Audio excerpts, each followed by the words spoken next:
Chapter 1. The Foundation of Personal Freedom. There is a kind of tiredness that sleep cannot fix. You have likely felt it. It is not the satisfying physical exhaustion that comes after a long, productive day of hard work, nor is it the temporary mental fatigue of solving a complex problem. No, this is a heavy, lingering drain on your soul. It is the exhaustion of being constantly available, endlessly accommodating, and perpetually pushed past your own limits. It is the feeling of waking up in the morning and already feeling behind on a to-do list that belongs almost entirely to other people. If you know this feeling, if you have lived in the quiet, simmering resentment of giving more than you have to give, then you are standing at the exact starting line where true personal freedom begins. For much of your life, you have probably been rewarded for your lack of limits. Think about the messaging we absorb from the time we are young. We are taught that being a good person means being endlessly selfless. We are told that being a reliable worker means answering emails late into the night. We are led to believe that being a loving partner or family member means sacrificing our own comfort to keep the peace. Society hands out medals to the martyrs. We wear our exhaustion like a badge of honor, silently hoping that someday someone will notice how hard we are working, how much we are sacrificing, and finally give us the rest and respect we so desperately crave. But the hard truth, the reality that must be accepted before any real change can happen, is that no one is coming to save you from your own lack of limits. People will continue to take from the pile as long as you keep offering it. To understand how to stop this cycle, we must completely redefine what a boundary actually is. For too long, the word has been misunderstood. Many people picture a boundary as a massive, impenetrable brick wall designed to keep the world out. They imagine hostility, conflict, and isolation. They think that saying no is an act of aggression, but a true boundary is not a wall at all. It is a door, complete with a lock, a handle, and a welcome mat. It is simply the property line of your life. It is you standing calmly at the edge of your emotional, physical, and mental space, pointing out where your yard ends and the rest of the world begins. Setting a limit is not an act of pushing people away. It is the act of handing them an instruction manual on how to safely and sustainably stay in your life. It is the deeply loving act of saying, "Here is how you can interact with me without destroying our relationship." Let us look closely at what happens when these instruction manuals are never handed out. Picture a scenario that plays out in homes and workplaces across the world every single day. Imagine you have finally reached the end of a grueling week. It is Friday evening, and you have promised yourself a quiet night. You have drawn a bath, poured a glass of water, and finally sat down to let the tension melt out of your shoulders. Then, the phone on the counter lights up. It is a friend who is always in crisis, or perhaps a co-worker who needs you to review a presentation they should have finished days ago. In that split second, your body physically reacts. Your chest tightens, your stomach drops. A flash of intense irritation shoots through your veins. But instead of honoring that bodily warning system, you pick up the phone. You paste on a cheerful tone, swallow your frustration, and say the words you always say, "Of course I can help." You spend the next 2 hours fixing someone else's problem while your bathwater goes cold and your evening disappears. When you finally hang up the phone, you are furious. You are angry at them for being so inconsiderate, for always demanding your time, for never respecting your weekends. But if we look deeper, past the surface-level anger, a more uncomfortable truth emerges. You are not just angry at them. You are deeply, profoundly angry at yourself. You are angry because you abandoned yourself again. You knew what you needed: rest, quiet, solitude, and you willingly traded it away to avoid the temporary discomfort of saying no. This is how resentment is born. Resentment is the canary in the coal mine of your life. It is the flashing red warning light on the dashboard of your soul, signaling that a limit has been breached. When you feel resentment toward another human being for asking something of you, it is rarely because they are a monster for asking. It is almost always because you are terrified of your own inability to refuse. The cost of living this way is staggering. Over time, living without limits fundamentally alters your identity. Your life becomes an amalgamation of other people's emergencies, preferences, and demands. You lose touch with your own desires because you have spent years muting your internal voice to amplify the voices around you.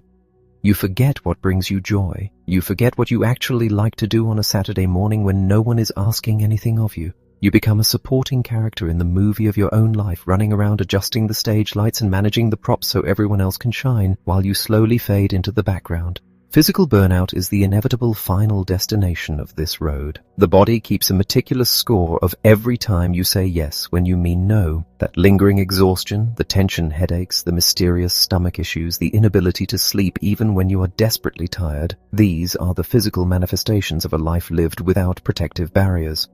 Your body will eventually force the rest that your mind refuses to take. It will shut down the operation if you do not step in and regulate the demands being placed upon it. Stepping into the practice of defining your limits is the ultimate act of self-rescue.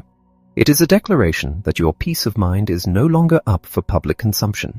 It requires a fundamental shift in how you view your own worth. You must realize that you are valuable simply because you exist, not just because of what you can do for others. Your time is precious. Your energy is a finite, valuable currency, and you are allowed to decide how it is spent.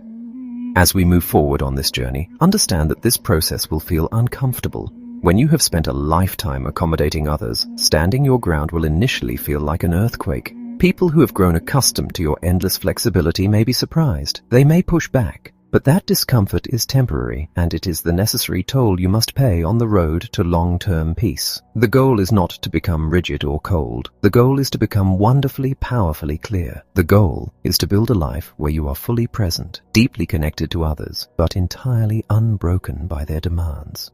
You are building the foundation of your personal freedom, and it starts with acknowledging that your needs, your space, and your rest are fiercely worth protecting. Chapter 2. Unearthing the root causes. Think about the last time you knew you had to tell someone no.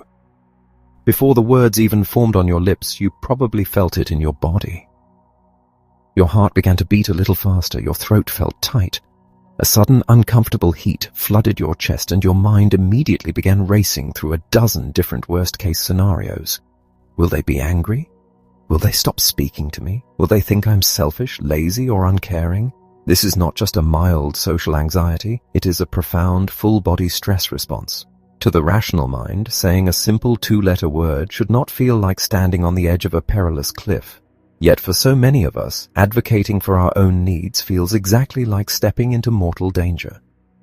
To understand how to move forward, we must first look backward. We must ask ourselves why the act of self-preservation feels so terrifying in the first place. The truth is, none of us were born this way. We did not arrive in this world apologizing for our existence or terrified of taking up space. If you observe a newborn baby, you will see a creature with absolute, uncompromising limits. When they are hungry, they cry with full vocal force until they are fed. When they are tired, they shut their eyes and sleep, regardless of who is holding them or what is happening in the room. They do not worry if their demands are inconvenient. They are profoundly connected to their own needs and completely unashamed of expressing them. So what happens between the absolute clarity of infancy and the tangled, guilt-ridden exhaustion of adulthood? The answer is both simple and deeply complex. We are trained out of our natural boundaries by the environments that raise us. To unearth these root causes, we must look at the invisible architecture of our childhoods. We often think of trauma only in terms of massive, catastrophic events, the kinds of tragedies that make the evening news. But psychological wounds are often much quieter. They happen in the everyday rhythms of family life. Imagine a child growing up in a home where the emotional weather is constantly shifting. Perhaps a parent is highly critical, easily angered, or deeply overwhelmed by their own struggles. The child, whose literal survival depends entirely on the adults in the room, quickly realizes that the environment is unstable. To stay safe, that child becomes a tiny, highly attuned meteorologist. They learn to read the room the moment they walk through the door.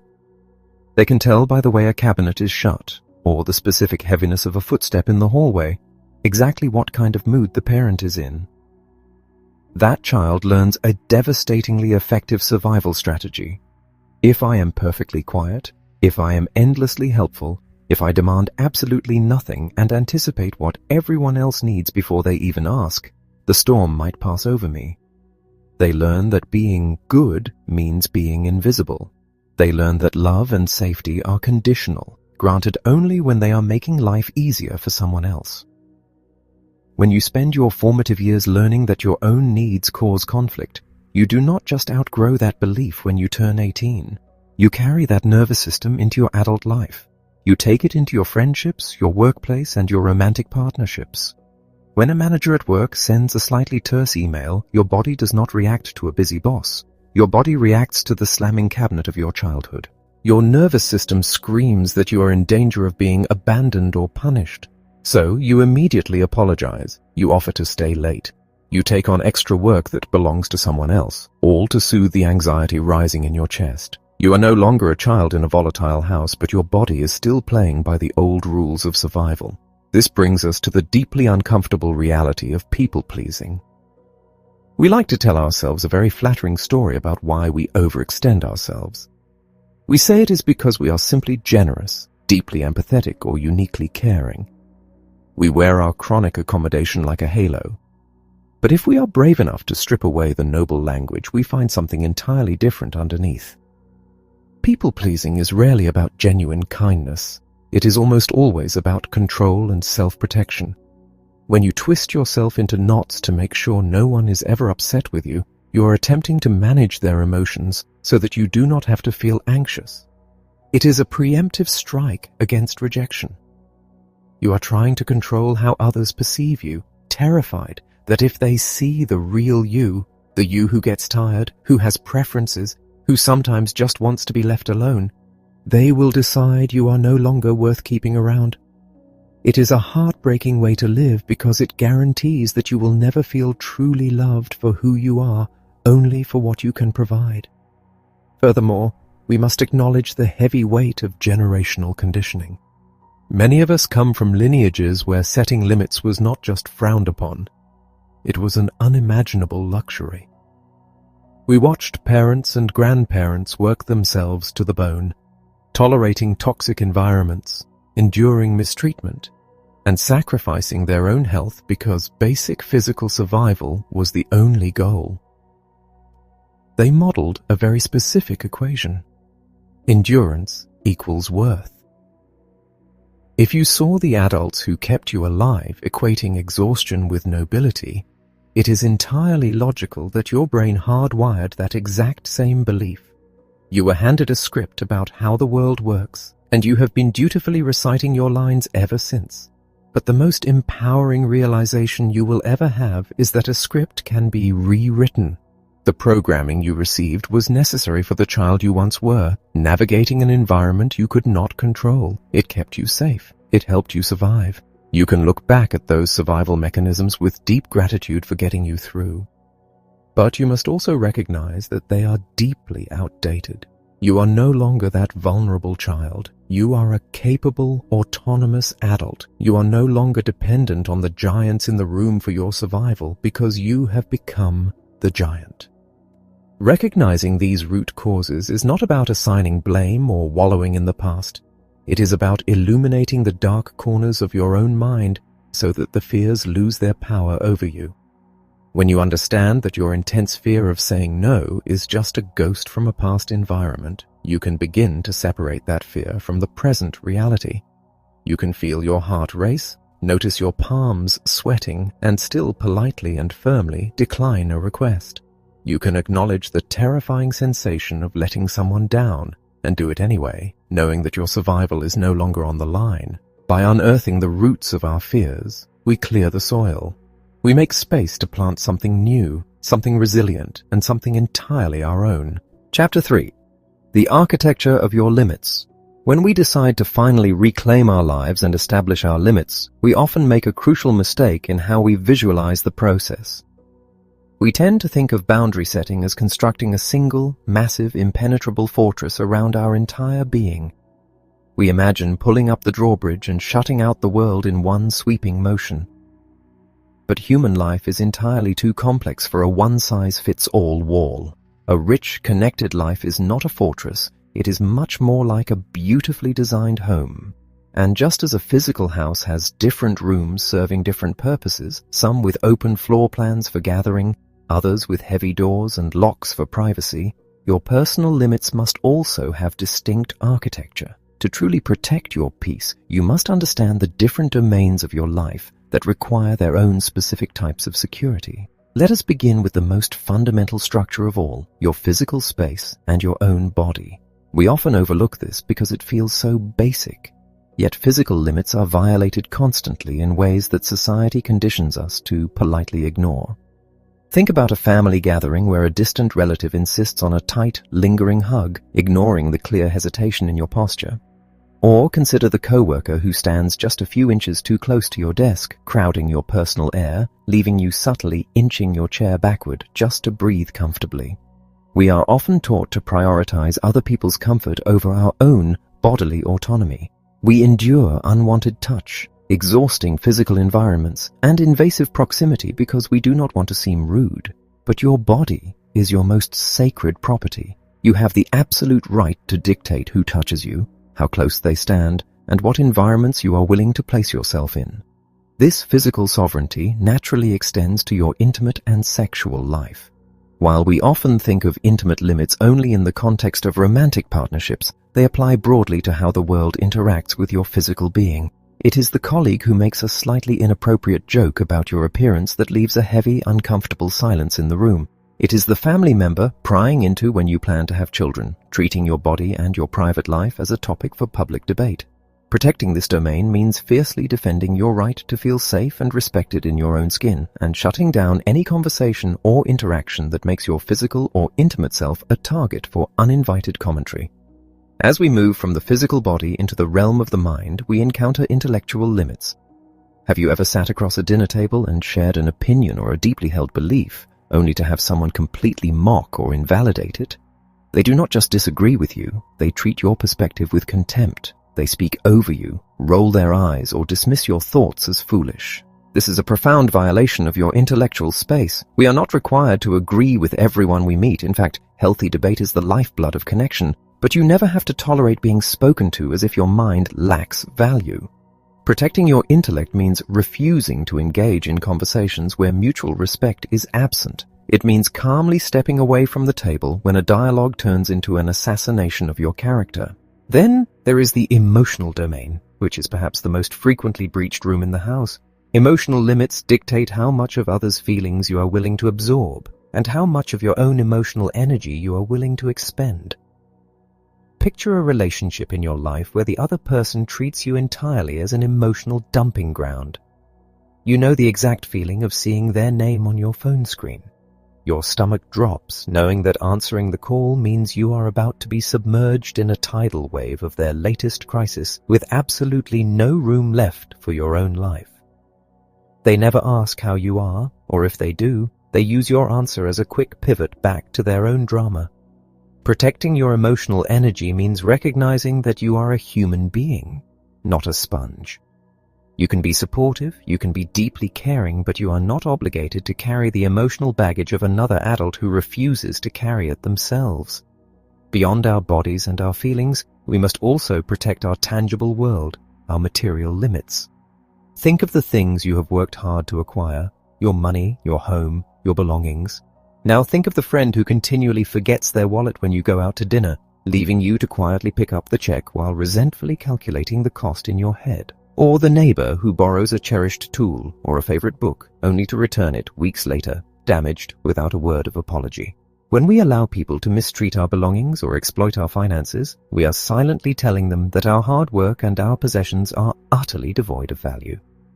Enforcing material limits is not about being stingy, it is about demanding respect for the energy it took to build your life.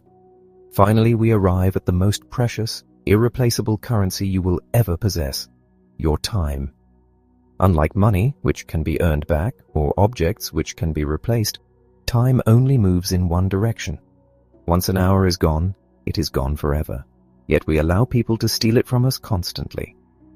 Consider the person in your life who is chronically late. You agree to meet at noon, and they stroll in at 12:40 with a breezy excuse, completely unbothered by the fact that you just spent 40 minutes of your one and only life waiting for them. Or consider the job that casually demands you check emails on a Sunday afternoon, quietly eroding the weekend you desperately need to recover. When people disrespect your time, they are communicating a devastatingly clear message. They believe their time is more valuable than yours. When you look at the architecture of your life through these distinct domains, you begin to see exactly where the leaks are. You begin to understand that a violation does not always look like a screaming match or a dramatic betrayal. Most of the time, violations are quiet. They are 1,000 tiny paper cuts. They are the subtle, repeated crossings of lines that leave you feeling drained, irritated, and invisible. But once you can clearly identify these different rooms, your body, your mind, your emotions, your belongings, and your time, you can finally begin to assess the locks on the doors. You can look at the structure of your life not with overwhelming confusion, but with absolute clarity, ready to decide exactly who gets a key and who needs to be shown the door. Chapter 4. The Art of Clarity and Communication. There is a vast, terrifying canyon between knowing what you need and actually asking for it. You can spend hours in the safety of your own mind, constructing the perfect conversation. You can stand in front of your bathroom mirror and rehearse exactly what you are going to say, feeling a surge of righteous confidence as you practice the words. But then, the moment of truth arrives. You find yourself standing in front of the actual human being you need to confront, and suddenly, the canyon opens up. Your throat closes. Your heart pounds a frantic rhythm against your ribs. The perfectly rehearsed script vanishes from your memory, replaced by an overwhelming urge to just keep the peace. You smile, you nod, and you walk away, carrying the heavy, familiar stone of unspoken truth back into the silence of your own mind. This happens to the best of us because we have been sold a deeply flawed idea about communication. We mistakenly believe that if people truly care about us, they will simply know what we need without us having to utter a single word. We romanticize the idea of mind reading. We think that love, whether it is from a partner, a friend, or a family member, means anticipating needs. When they fail to do this, we do not speak up clearly. Instead, we resort to the silent, toxic language of passive aggressiveness. Picture a scenario that is likely playing out in countless homes right at this very moment. Imagine someone returning from a gruelingly long day at work, utterly depleted, only to walk into a kitchen overflowing with dirty dishes. Their partner is sitting on the couch, comfortably watching television. Instead of walking into the living room and clearly stating that they are exhausted and need help cleaning the kitchen, the exhausted person goes to the sink and begins to wash the dishes. But they do not just wash them, they wash them furiously. They scrub with excessive force. They let the heavy pots clang loudly against the metal sink. They sigh heavily, loudly enough to be heard over the television. In their mind, they are communicating perfectly. The clanging pots are screaming, "I am exhausted, you are inconsiderate, and you need to come help me right now." But the partner on the couch does not hear a cry for help. They just hear a noisy kitchen. The evening ends in a sudden, explosive argument over something entirely unrelated, like a pair of shoes left in the hallway. The tragedy of this scenario is that the resentment was entirely preventable. Unspoken expectations are simply premeditated resentments. When we expect people to read our minds, we are setting them up to fail, and we are setting ourselves up to suffer. To bridge the canyon between our needs and our reality, we must master the art of making it plain. Clarity is not cruelty. Clarity is the highest form of kindness you can offer another person. It removes the guesswork, but speaking clearly requires a fundamental shift in our vocabulary. We must stop using soft, vague language designed to cushion the blow. We often say things like, "I would really appreciate it if maybe you could try to be on time," or "It sort of bothers me when you speak to me that way." These are not boundaries, these are wishes. A wish leaves the door wide open for interpretation. A true boundary is an if-then statement, whether spoken or implied. It focuses not on trying to control the other person's behavior, which is impossible, but on clearly defining what your response will be. It sounds like this. If you continue to speak to me with a raised voice, I am going to leave the room until we can talk calmly. Or, I need you to arrive by 7 o'clock. If you are not here by then, I am going to leave for the restaurant without you.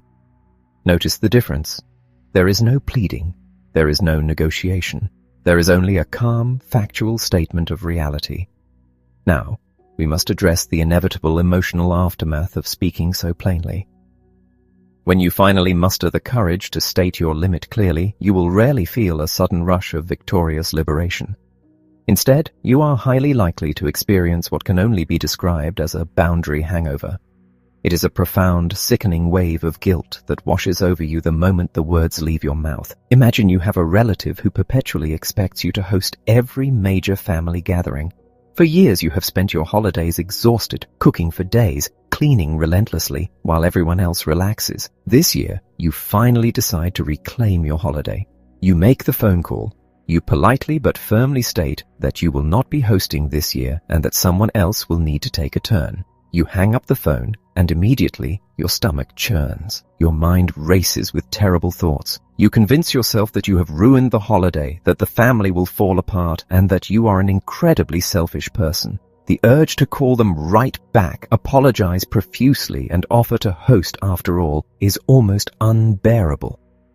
This guilt is a phantom limb. It is the echo of an old version of you that believed your only value was in being endlessly accommodating. You must learn to sit with this guilt without letting it drive your actions. Do not reverse your decision. Do not send the apology text. Let the guilt wash over you, knowing that it is simply the growing pains of your new emotional architecture. The guilt will eventually fade, but the peace you gain from standing your ground will remain. You must also prepare for pushback. When you change the rules of engagement, the people who benefited from your lack of limits will resist. They may accuse you of changing, of being difficult, or of not caring about them anymore. They may test the limit, stepping right over the line you just drew to see if you actually meant it. Do not view this pushback as a failure of your communication. View it as confirmation that the boundary was desperately needed. Pushback is just new information. It is the friction that occurs when two people are recalibrating a relationship. When you face resistance, your job is not to argue, defend, or over-explain. Your job is simply to hold the line. You repeat your truth calmly, without malice and without backing down. You become a broken record of your own self-respect. Mastering this art of clarity is incredibly difficult work. It requires you to be brave enough to be temporarily disliked. It requires you to tolerate the discomfort of another person's disappointment. But as you practice this, the canyon will begin to shrink. The words will come easier. You will discover that the people who truly love you will adjust to your honesty, and the ones who walk away were only ever in love with your compliance. You will have built the bridge, and on the other side is a life where your voice finally carries the weight it deserves. Chapter 5. Keeping promises to yourself. We spend a tremendous amount of energy trying to figure out how to manage the demands of the outside world. We read about communication, we practice our scripts, and we slowly learn how to tell our friends, our co-workers, and our partners where our lines are drawn. But there is a quiet, deeply uncomfortable truth that we must eventually face on this journey. The most chaotic, boundaryless relationship in your entire life might not be with an overbearing boss or a demanding relative. It is highly likely that the person who most frequently crosses your lines, disrespects your time, and ignores your needs is looking right back at you in the mirror. Before we can confidently demand respect from the outside world, we have to examine the promises we make to ourselves in the dark. Internal limits are the silent agreements you make regarding how you will manage your own time, your finances, your health, and your energy. They are the rules of engagement you set for your own behavior. And for many of us, these internal walls are made of paper. We treat our commitments to ourselves as completely optional, casually tossing them aside the moment we feel tired, bored, or emotionally overwhelmed. To understand the weight of this self-betrayal, let us look at a deeply familiar evening ritual. Imagine a Tuesday night. You have had a brutally long day. You are pulled in a dozen different directions, constantly putting out fires and catering to everyone else. As the evening winds down, you make a firm, quiet promise to yourself. Tonight, you are going to go to sleep early. You desperately need the rest, and you want to wake up feeling clear and capable. You brush your teeth, turn off the lights, and get into bed. But then the house gets quiet. For the first time all day, no one is asking anything of you. You pick up your phone just to check one quick thing. Suddenly, it is 2 a.m. You have spent the last 3 hours scrolling through a hypnotic blur of videos, articles, and the curated lives of strangers. Your eyes are burning, your mind is racing, and a heavy, sinking feeling of regret settles into your chest. When the alarm goes off 4 hours later, you do not just wake up exhausted, you wake up defeated. You are angry at the alarm clock, you are angry at the day ahead, but most of all, you are profoundly angry at yourself. You looked your own well-being in the face and chose a glowing screen instead.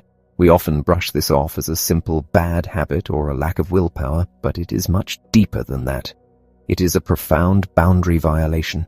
If you promised to drive a friend to the airport at 6 in the morning, you would undoubtedly set an alarm and be there waiting for them. You would not dream of breaking your word to them because you value their trust. But when it comes to the promises you make to your own body and mind, you casually abandon ship. You have trained yourself to believe that letting yourself down carries no real consequences. But the consequence is devastating. You slowly destroy your own self-trust. When you constantly break promises to yourself, your brain stops believing you. You lose the internal foundation of confidence that is required to build a strong life. This lack of internal limits bleeds into every other area of our existence, particularly in how we manage our resources. Consider the modern concept of treating yourself. We have widely accepted a highly commercialized version of self-care that often looks more like self-sabotage.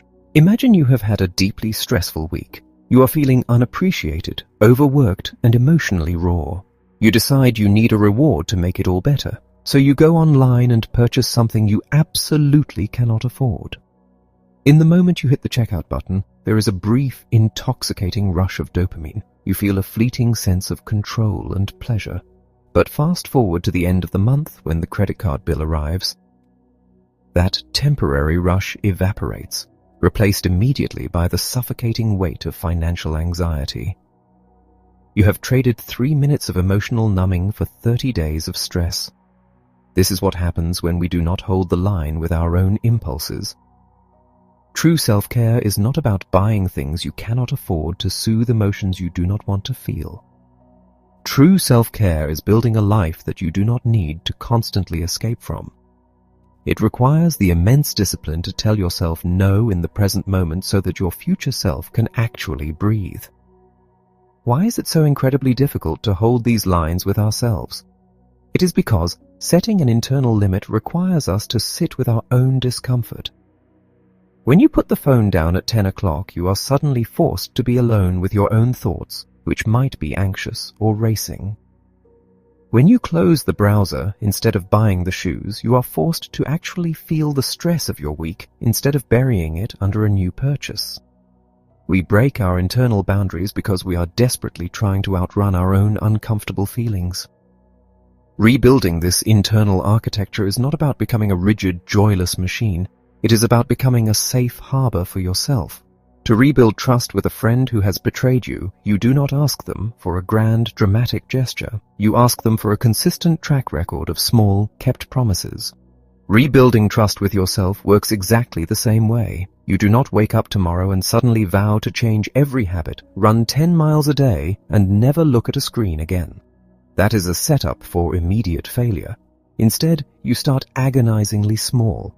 You make a promise that is so tiny it is impossible to fail. You promise yourself that you will drink 1 glass of water before you drink your coffee. And then you do it. You promise yourself that you will leave your phone in the other room for just 15 minutes before bed. And then you do it. Every time you keep one of these tiny, seemingly insignificant promises, you are laying a brick. You are sending a powerful signal to your own nervous system that your word actually means something. Over time, this practice radically transforms your relationship with yourself. You begin to realize that discipline is not a punishment. Discipline is, in fact, the highest, most potent form of self-love. It is the fierce, protective act of defending your future peace against your present impulses. When you can finally trust yourself to hold your own lines, a profound shift happens. You stop desperately seeking external validation because you are deeply anchored in your own self-respect. You walk into the world not as someone begging to be protected, but as someone who is fully capable of protecting themselves. And once you have mastered the art of holding the line internally, you are finally ready to take on the most complicated, deeply rooted external dynamics of your life. Chapter 6. Navigating the complexities of family. Of all the arenas where we must practice the art of holding the line, there is none more complex, more deeply entrenched, or more emotionally volatile than the family we were born into. You can learn to speak up to a demanding boss. You can learn to distance yourself from a toxic friend. You can even learn to negotiate terms with a romantic partner. But the moment you attempt to change the rules of engagement with the people who raised you, or the people you grew up alongside, you are no longer just having a conversation about present behavior. You are colliding head-on with decades of shared history, unspoken contracts, and a heavy, deeply rooted sense of obligation. Blood ties come with a dangerous cultural myth, the idea that because we share DNA, we must tolerate absolute misery in the name of unconditional love. To understand why family dynamics are so incredibly resistant to change, we must look at how families actually function. A family system operates very much like a long-running theater production. When you are very young, long before you have the conscious awareness to choose for yourself, you are assigned a specific role in this play. Perhaps you are cast as the peacemaker, the one who quietly absorbs the tension when the house feels volatile. Maybe you were the hero, the high achiever whose successes were used to mask the family's deeper dysfunctions. Or perhaps you were the fixer, the deeply responsible one who always steps in to clean up the messes left by an erratic sibling or a distracted parent. You play this role for years. You memorize your lines perfectly. The entire family system relies on you hitting your marks so that the play can continue without interruption. But then you grow up. You begin to realize that this role is suffocating you. You decide you no longer want to absorb the tension or rescue the sibling or achieve for the sake of the family image. You decide to set a limit. You walk onto the stage and you speak a completely different line. When you do this, the reaction from your family is rarely one of calm acceptance. Instead, they panic. They are angry, confused, and highly defensive. But if you look closely, their panic is not actually about the boundary you just set. Their panic is about the fact that they no longer know their own lines. By changing your behavior, you have disrupted the entire ecosystem. You are forcing them to look at the script, and people will fight fiercely to keep a dysfunctional system intact simply because it is familiar. Consider the intensely common dynamic of the overbearing parent and the adult child. Imagine a man in his 30s who has built a successful, independent life. He has his own home, his own career, and his own way of doing things. Yet, every Sunday, his mother comes over for dinner, and the moment she walks through the door, the invisible architecture of his adulthood collapses. She immediately begins rearranging items on his kitchen counter, criticizing the way he has raised his dog, and demanding to know why he hasn't painted the guest room yet. If this were a neighbor or a friend acting this way, the man would easily tell them to back off. But because it is his mother, an ancient familiar paralysis sets in. He shrinks. He bites his tongue.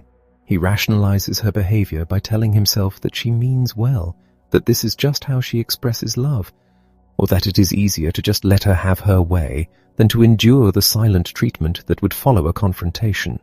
He trades his peace in the present moment to avoid the guilt of upsetting the woman who gave him life. But what is the actual cost of this trade? The cost is a quiet, simmering resentment that poisons the very relationship they are both trying to preserve. Every time she criticizes his home and he says nothing, a tiny brick is added to a wall between them.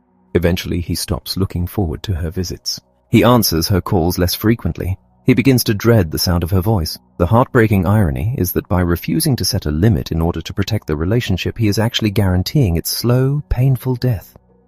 To save this relationship, the man must step out of the role of the submissive child and speak to her adult to adult. He must endure the supreme discomfort of looking at his mother and saying, calmly but firmly, "I love having you over for dinner, but I need you to stop rearranging my house and commenting on my choices. If you cannot visit without criticizing my home, we will have to start meeting at a restaurant instead." The fallout from such a statement is often explosive. The parent may resort to guilt trips, crying or playing the victim. They will bring up everything they have ever sacrificed for you, weaponizing their past caregiving to demand your present submission.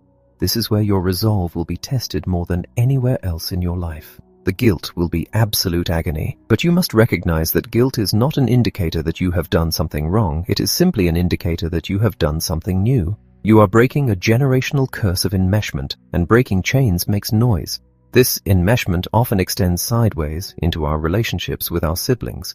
Sibling dynamics are complicated by the expectation of shared trauma and shared reality.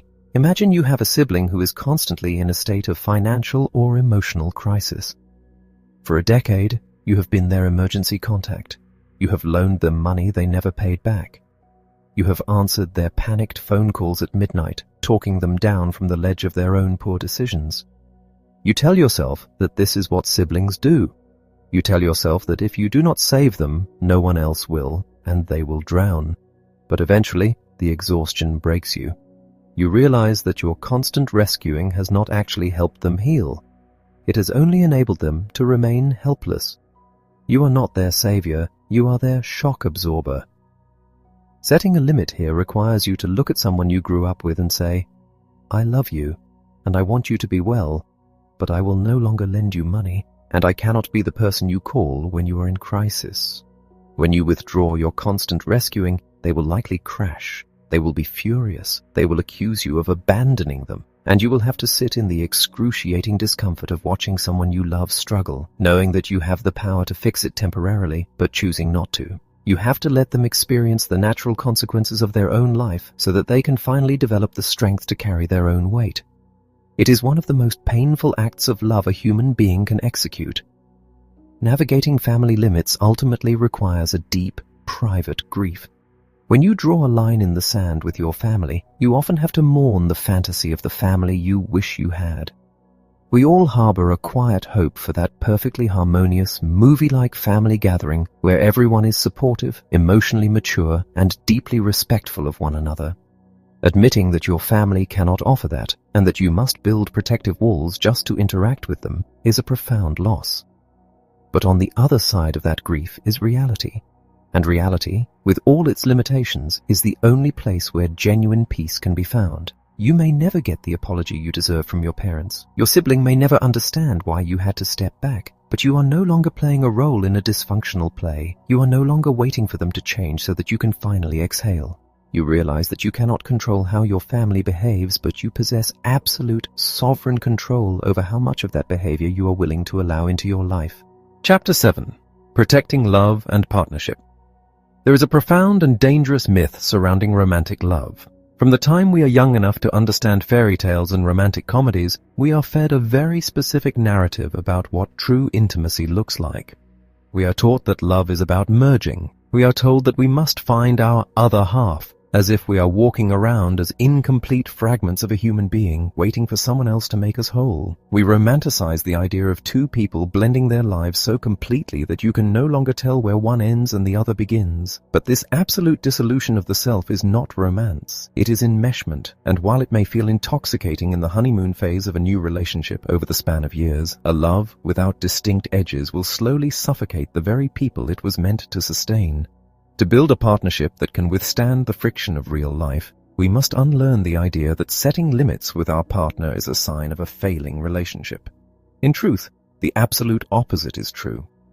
The most magnificent, enduring romances are not built by two people who have surrendered their individual identities.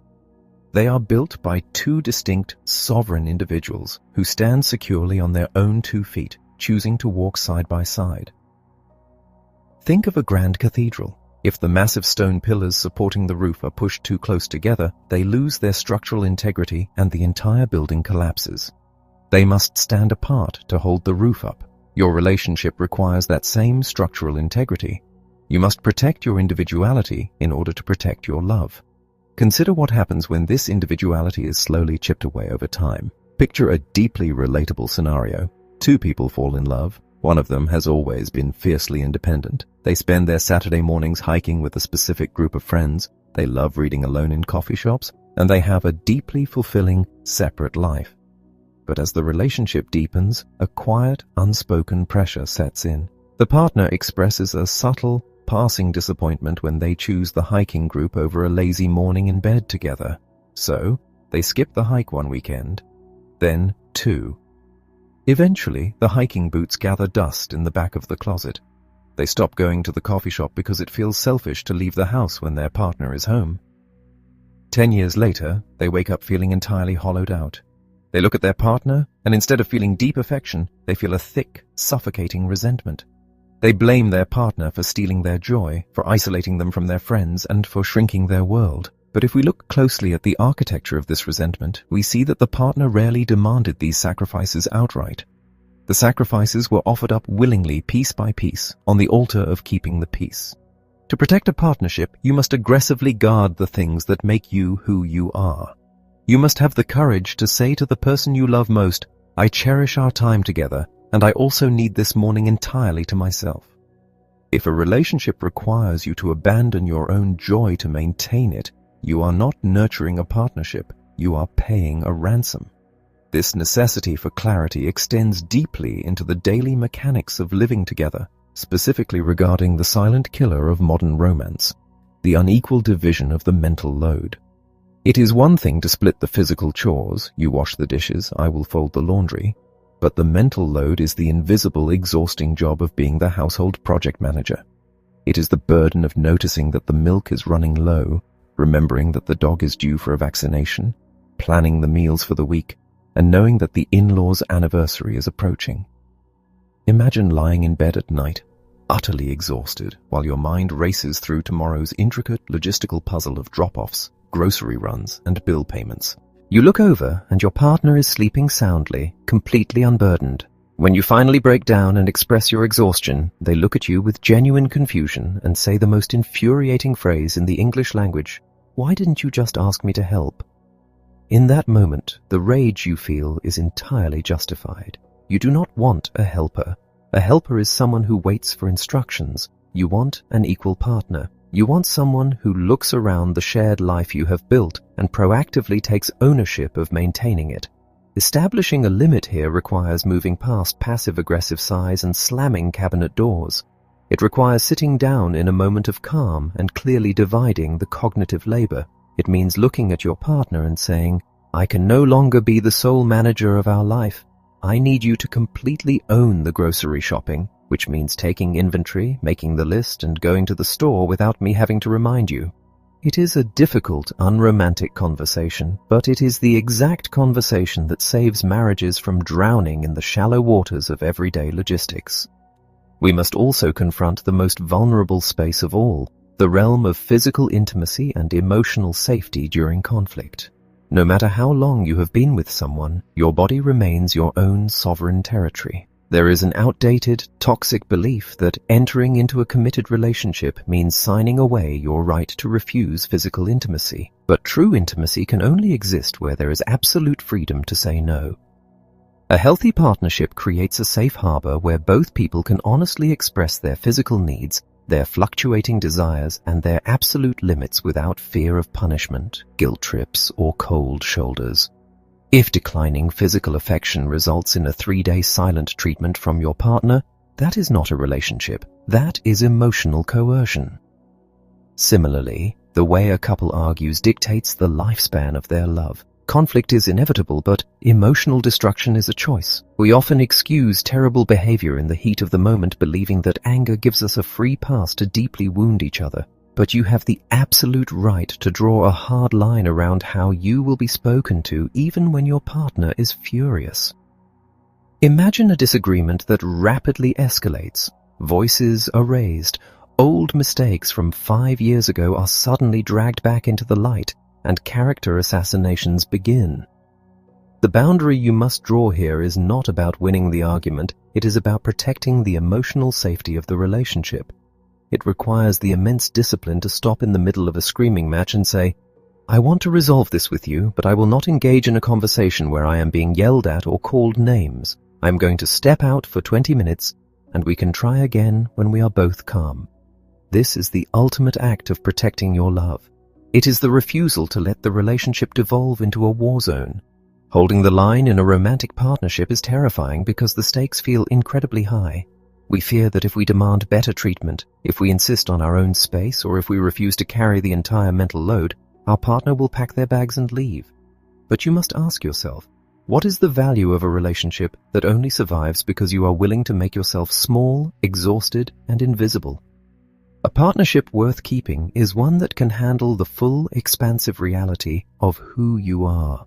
When you clearly define your limits with your partner, you are not pushing them away. You are drawing them a map to your heart. You are telling them exactly how to love you successfully for the next 50 years. And when two people commit to honoring those maps, they do not just survive the friction of life, they build a sanctuary that can weather any storm. Chapter 8. Curating your circle. From the time we are children on the playground, we are handed a very specific, deeply romanticized script about friendship. We are taught to look for best friends forever. We sign yearbooks with promises to never change and to stay close until the end of time. Society provides us with clear milestones and ceremonies for romantic relationships, and rigid cultural expectations for family dynamics. But friendship is largely left to figure out on its own. It is supposed to be the easy, uncomplicated area of our lives. Yet, if you look closely at the emotional landscape of most adults, friendships are often the source of a profound, silent, and deeply agonizing resentment. This pain stems from a single, devastating misconception: the idea that because a friendship has lasted a long time, it is obligated to last forever. To build a life of genuine peace, we must confront the uncomfortable reality of the museum friendship. Think about a person in your life whom you have known for a decade, perhaps longer. You shared a crucial chapter of life together. Maybe you navigated the awkwardness of high school side by side, or you survived the grueling early years of your career sitting at adjacent desks. Because you survived that era together, a profound bond was formed. But time passed. You grew. Your values shifted, your lifestyle changed, and your worldview expanded. Now picture a dinner with this friend in the present day. You sit across from each other in a restaurant, and within 10 minutes you realize you are both desperately grasping for conversation. The silence feels heavy, so you retreat to the only safe territory you have left: the past. You recount the same 3 funny stories from 10 years ago. You laugh on cue. You spend 2 hours visiting the museum of your shared history, and when you finally hug in the parking lot and get into your car, you do not feel energized or seen. You feel entirely depleted. You feel like you just spent the evening performing the exhausting role of a ghost, pretending to be the person you used to be just to keep the other person comfortable. Holding on to a relationship purely out of loyalty to history is a profound disservice to both of you. It is the emotional equivalent of continuing to wear a pair of shoes you outgrew 3 sizes ago, simply because you loved them when you were younger. They are going to give you blisters, and they are going to change the way you walk.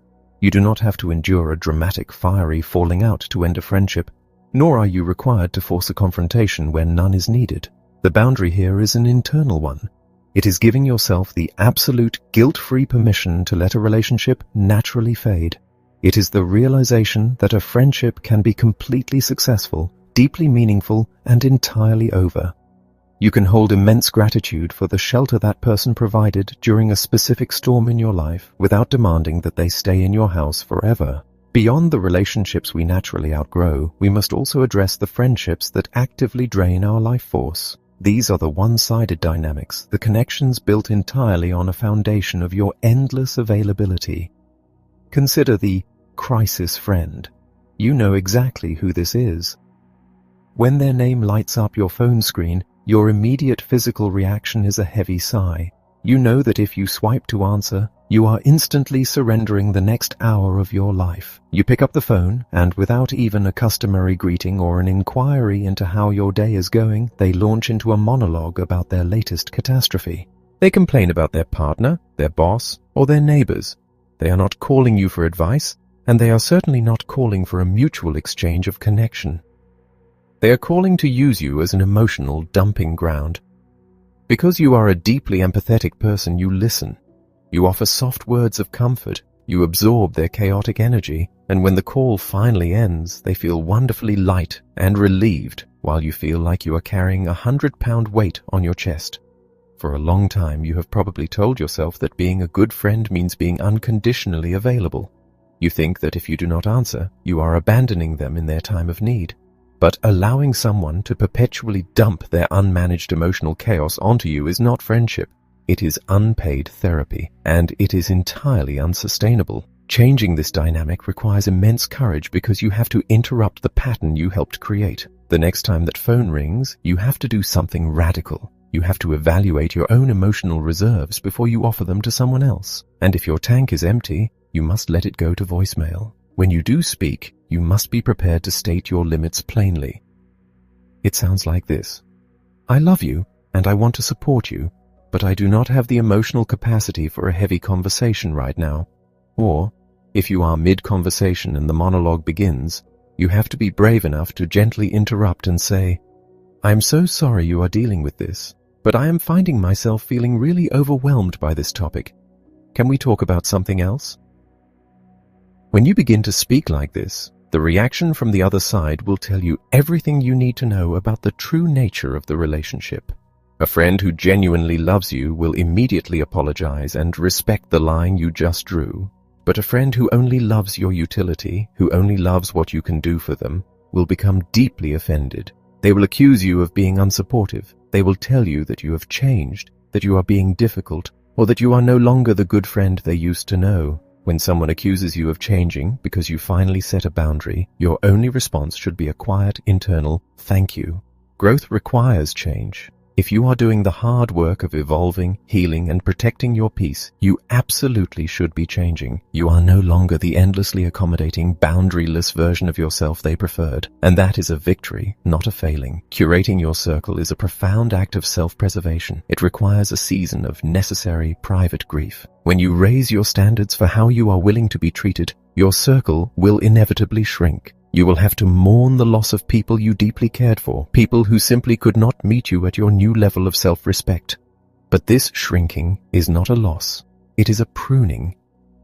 A master gardener knows that in order for a plant to thrive, the dead branches must be aggressively cut away so that the water and sunlight can reach the new growth.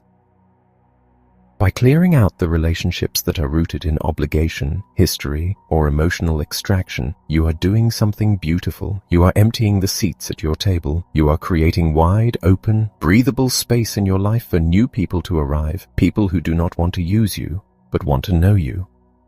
People who do not need you to shrink so they can feel big. You are building a circle that is no longer a cage of obligations, but a sanctuary of mutual respect. Chapter 9. Reclaiming your professional life. There is a highly specific, universally recognized anxiety that begins to creep in around 4 o'clock on a Sunday afternoon. The weekend is not yet over, but the shadow of Monday morning has already fallen across the room. Your chest tightens slightly. Your mind drifts away from the conversation happening right in front of you, pulled backward into the glowing, demanding vortex of your inbox. You might even sneak a quick glance at your phone, just to make sure no sudden disasters have erupted in your absence. This is not just a mild case of the weekend blues. It is a profound symptom of a culture that has fundamentally blurred the line between who we are and what we do for a living. For many of us, the workplace has become the ultimate boundaryless frontier, a place where our time, our energy, and our very identities are continuously harvested under the guise of dedication and ambition. We are raised in a society that glorifies the grind. From our earliest entry into the workforce, we are bombarded with messaging that equates suffering with success. We are told that the ideal employee is the one who is the first to arrive and the last to leave. We praise the colleague who answers emails at 2 a.m, marveling at their commitment, rather than questioning why their workload requires them to sacrifice their sleep. We swallow the corporate rhetoric that tells us we are a family here, a deeply manipulative phrase designed to make professional limits feel like a personal betrayal. When you believe that your job is your family and that your absolute devotion is the only path to success, setting a limit feels indistinguishable from self-sabotage. Let us look closely at how this trap is meticulously set, often catching the most competent and deeply caring individuals. Imagine a scenario that is practically a modern rite of passage. You start a new position, eager to prove your worth. During your first few weeks, a minor crisis arises right at the end of the day. Wanting to be helpful, you stay an hour late to fix it. A few days later, a colleague is out sick, and you cheerfully absorb their workload without a second thought. Then, on a Saturday morning, your manager sends a quick text asking a seemingly harmless question. You happen to have your phone in your hand, so you reply immediately. In your mind, you are simply demonstrating that you are a team player. You are establishing yourself as reliable and highly capable. But what you are actually doing is writing a brand new, unspoken job description. You are training the people around you that your stated working hours are merely suggestions. You are teaching your manager that your personal time is readily available for corporate consumption. The tragic irony of the workplace is that the reward for digging an excellent ditch is rarely a period of rest. It is almost always a much bigger shovel. Before you know it, you are drowning in a sea of unspoken obligations. You are checking your phone under the dinner table, your pulse spiking with every notification, entirely terrified that if you drop even a single ball, the entire illusion of your competence will shatter. The fear of establishing limits in a professional environment is immense and entirely valid. We are talking about our livelihood, our ability to keep a roof over our heads and food on the table. When you consider pushing back against a demanding boss, your mind immediately goes to the catastrophic extreme. You will be labeled insubordinate, you will be passed over for the next promotion, or you will be unceremoniously fired. This fear keeps us locked in a state of perpetual compliance, silently absorbing the stress of an endless workload because we believe we have no leverage.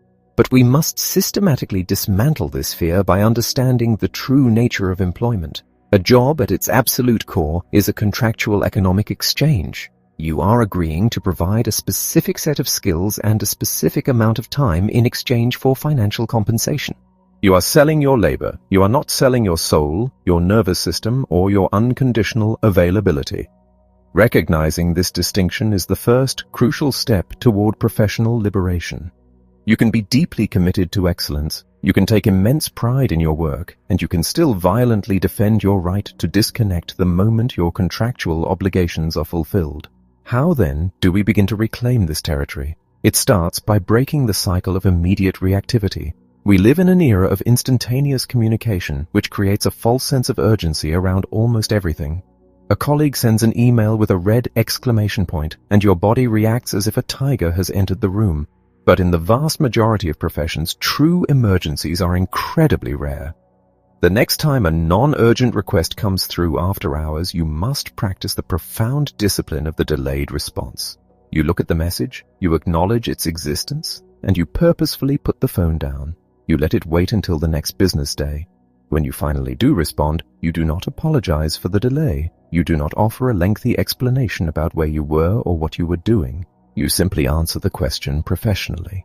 By doing this, you are silently retraining your environment. You are proving, action by action, that the world will not end, the company will not collapse, and your competence will not diminish simply because you were unavailable on a Friday night. Of course, there will be times when silence is not enough, and you must confront the demands directly. This requires mastering the language of professional pushback. When a manager approaches you with a completely unreasonable deadline or a project that exceeds your capacity, the automatic response of the chronic people pleaser is to nod, smile, and figure out how many hours of sleep they can sacrifice to get it done. Reclaiming your life requires you to replace that automatic compliance with a calm, objective assessment of reality. It means looking at your manager and saying, I am happy to take on this new project, but my schedule is currently full with the 3 other priorities we established. Which of those would you like me to pause so that I can focus on this new request? Notice the brilliance of this phrasing. You are not throwing a tantrum. You are not refusing to work. You are simply forcing the person making the demand to acknowledge the reality of time and capacity. You are handing the logistical problem back to the person who created it, requiring them to manage rather than simply command. Establishing these boundaries will undoubtedly cause friction. Managers who are used to your endless compliance may express frustration. Colleagues who rely on you to carry their dead weight will complain when you finally hand it back to them. You will have to endure the deeply uncomfortable sensation of disappointing people in a professional setting, but you must anchor yourself to a sobering truth. The company will never love you back. No matter how many weekends you sacrifice, no matter how many family dinners you miss to answer an email, your employer will never be able to provide the emotional fulfillment and security of a well-lived personal life. If you drop dead tomorrow, your job will be posted before your obituary is published. This is not meant to be cynical. It is meant to be profoundly liberating. It frees you from the illusion that your ultimate worth is tied to your productivity. Your identity is so much larger than your job title. You are a friend, a partner, a creator, a thinker, and a human being who requires rest, play, and absolute stillness. By ruthlessly protecting your professional boundaries, you are not just saving your career from burnout, you are rescuing your humanity from the machinery of the modern world. You are declaring that your life belongs to you, and it is entirely too precious to be spent staring at an inbox waiting for permission to finally clock out. Chapter 10. The Modern Age and the Path Forward. There is a small, glowing piece of glass that you likely keep within arm's reach at all times. For many of us, it is the last thing we look at before we close our eyes at night, and it is the very first thing we touch when we wake up in the morning.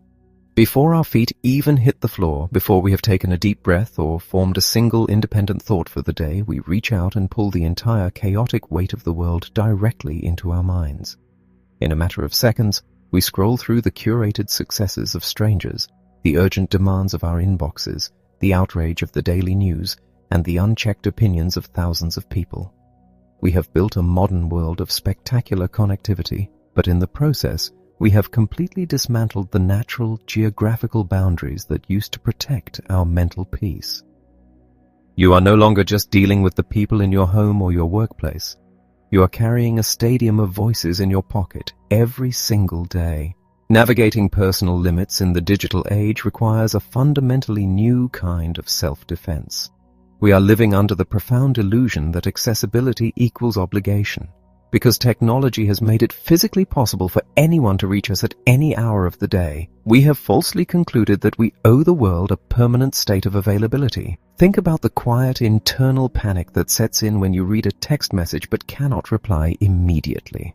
You know the other person can see that you read it. The little read receipt sits there, a silent ticking clock, creating an immense artificial pressure to respond before they feel ignored. We have allowed the speed of our technology to dictate the speed of our nervous systems.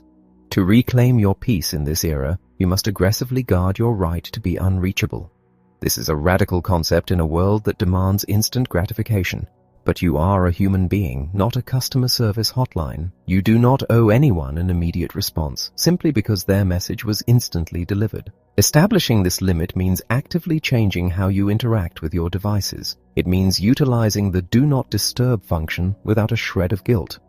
It means deciding that your bedroom is a sanctuary where external demands are not allowed to enter, leaving the phone in another room while you sleep. When you stop treating every ping and notification as an emergency, you slowly begin to rewire your brain, reminding yourself that you are the master of your technology, not its servant. This digital self-defense must also extend to the environment you curate on social media. We wildly underestimate the psychological toll of digital consumption. Imagine walking into a room filled with people whose sole purpose is to make you feel inadequate about your body, your career, your home, and your bank account. You would turn around and walk right back out. Yet millions of us voluntarily open applications every single day that do exactly this. We subject ourselves to a relentless barrage of comparison, staring at the highly edited highlight reels of others while intimately knowing our own messy, unedited realities. We follow accounts that trigger our anxieties, spark our jealousies, or leave us feeling fundamentally behind in life, telling ourselves it is just entertainment. But what you consume consumes you. Your digital boundaries are just as critical as your physical ones. You possess the ultimate power to curate your digital reality. The unfollow and mute buttons are two of the most potent tools of self-care you have at your disposal. You do not have to announce your departure. You do not have to explain why you are unfollowing someone, even if it is a friend or a family member. If a piece of content, an account, or a platform consistently drains your energy or compromises your joy, you must sever that connection. Curating your digital space is the act of fiercely guarding the gates of your own mind, ensuring that what you let in actually nourishes you rather than tears you down.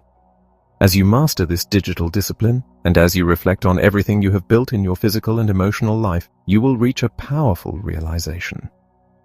The work of establishing your limits is not a one-time project with a neat, definitive finish line. You do not wake up one day perfectly boundary-proof, never to be tested again. It is a lifelong breathing practice. There will be days when you stumble. There will be moments when the old people-pleasing programming kicks in and you hear yourself saying yes to something you deeply want to decline. You will experience the boundary hangover again. You will feel the guilt. When this happens, do not view it as a failure. View it as proof that you are engaged in the real, messy arena of human growth. Give yourself immense grace. The goal has never been perfection. The goal is awareness. The victory is that when you betray yourself now, you actually notice it. You feel the discomfort, you recognize the resentment, and you possess the tools to course correct. You know how to take a deep breath, go back to the person and say, I know I originally agreed to this, but after looking at my capacity, I am going to have to step back. That pivot, that willingness to correct a mistake and honor your needs even after you fumbled, is the ultimate display of self-trust. So, what happens now? What does life look like on the other side of all this difficult, uncomfortable work? At first, the peace might actually feel a little bit like loneliness. When you stop rushing in to save everyone, when you stop accepting every invitation out of guilt, and when you refuse to engage in chaotic drama, your life will become significantly quieter. Some people will drift away. The phone might ring a little less often. But you will quickly discover that this quiet is not empty. It is spacious. It is the wide open sky of your own reclaimed freedom. For the first time, you are no longer exhausted by your own existence. You will wake up with energy that belongs entirely to you. You will find that the relationships that survive the shift are deeper, richer, and infinitely more secure, because they are built on a foundation of absolute honesty rather than brittle compliance. You will look at your time, your physical space, your emotional capacity, and your future and know that you are the sovereign architect of it all. You have stopped asking the world for permission to live in peace, and you have finally, powerfully given it to yourself.